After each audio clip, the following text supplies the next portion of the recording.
7:45, Gobierno de la Mañana Z101. Es el tiempo de mi hermana Ivonne Ferreira. Suena feo, pero a veces uno siente como que hay grupos que definitivamente su decisión es la de gangsterizar el ejercicio de la función pública. Y eso que uno siente que es lo que un poco ha ocurrido ahora con los casos que están ahí puestos sobre la mesa. Todos estamos un poco, si no azorados, por lo menos, óyeme, 10 militares de alto rango presos por presunta corrupción.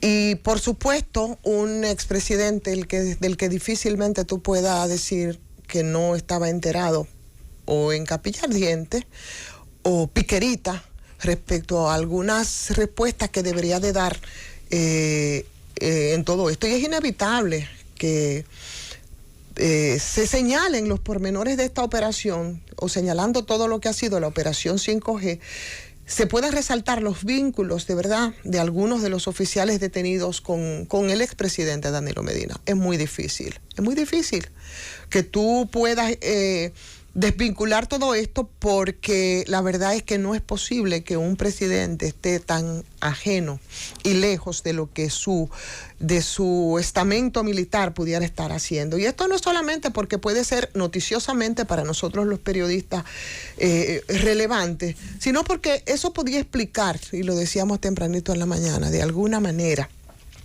el éxito de esa iniciativa tan criminal que, según la acusación, por supuesto, no mía, del Ministerio Público, logró mover 4.500 millones de propiedades de productos financieros, que no es cualquier cosa.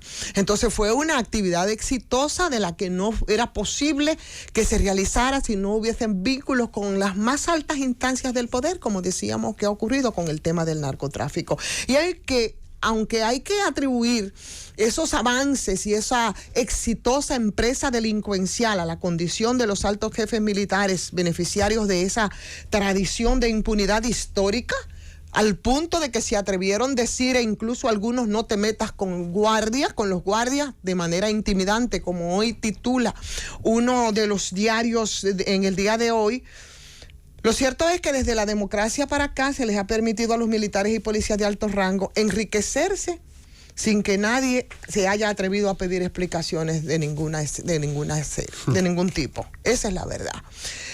Pero ha sido una especie de mancuerna con los políticos, porque la verdad hay que decirla, el poder político ha estado bastante cercano y vinculado bajo esa sombra, señores, militar, policial, que ha encontrado espacio para enriquecerse hasta los límites inimaginables, como nosotros hemos visto en este momento.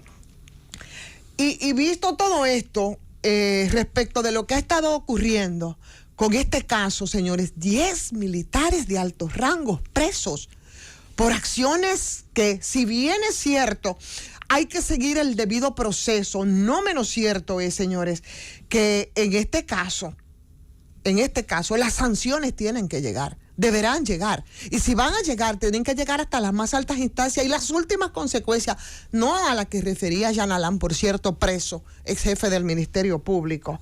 O sea que aquí estamos hablando de Adán Cáceres, preso en Najayo, del general Julio de los Santos Viola vinculado, del ex de Sextur vinculado, y por supuesto los vínculos que de ninguna manera podrían comprometer en este caso a quienes guardan prisión con los casos de corrupción, en el caso del presidente Danilo Medina, como tampoco lo puede ser con el caso de sus hiperactivos cuñados y sus hermanos, que la PETCA les tiene, por supuesto, su agüita puesta a otros.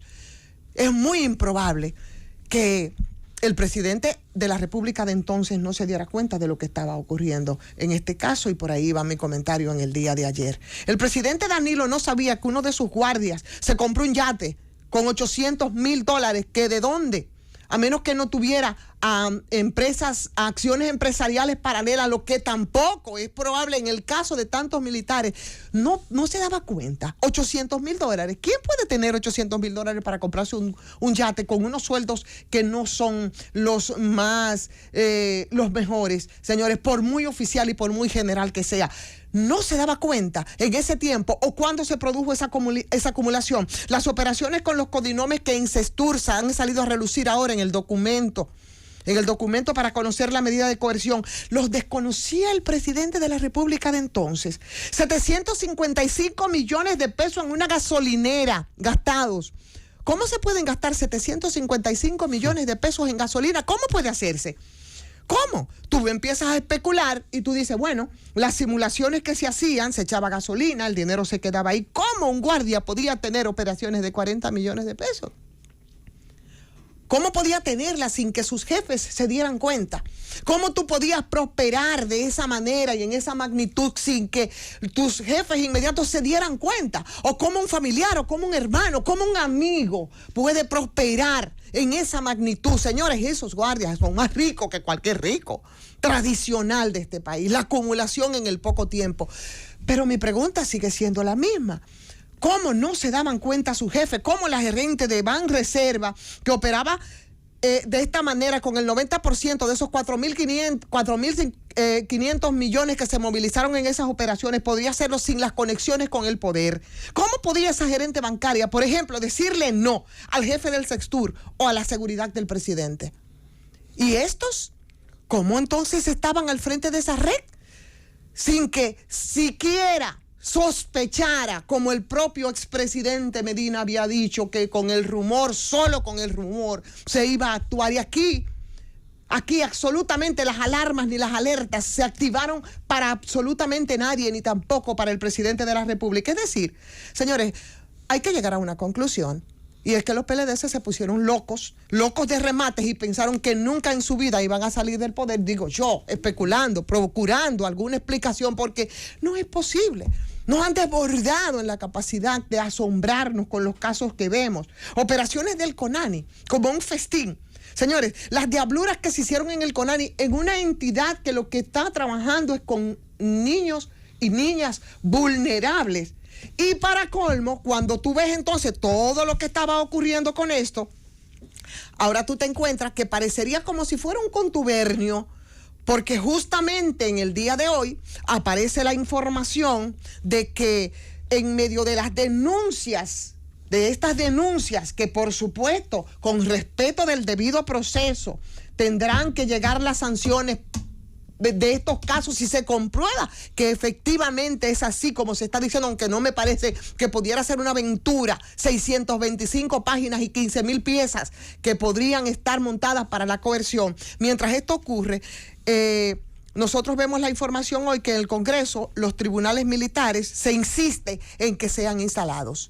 Porque esa es la información que tenemos hoy. El Código Penal contemplando la creación del Tribunal Militar de nuevo en momentos en que el Senado de la República, por artículo del proyecto del Código Penal en el Congreso, ha surgido, por supuesto, que una controversia respecto a eso. Se intenta entonces mantener los privilegios ya no solo de los congresistas, sino también de los militares con estas pretensiones que tendrá que llegar, por supuesto, a la Cámara de Diputados, pero que, señores, ustedes saben cómo han funcionado los tribunales militares. Entonces, tú encuentras como que es una mancuerna de un Congreso que es bastante desacreditado, de ese mismo Congreso que no te conoce la ley de extinción de dominio para esos mismos corruptos, de ese mismo Congreso que te defiende a capa y espada, su barrilito que es antiético, que si no es ilegal, no es ético. Entonces, ese mismo Congreso te está defendiendo precisamente los tribunales militares en momentos en que nosotros decimos, señores, eso tiene que llegar hasta las últimas consecuencias. Y para eso hay un grupo de gente que está muy por encima de esos guardias, de esa oficialidad, de esos militares de alto rango en Capilla Ardiente. Llévatela.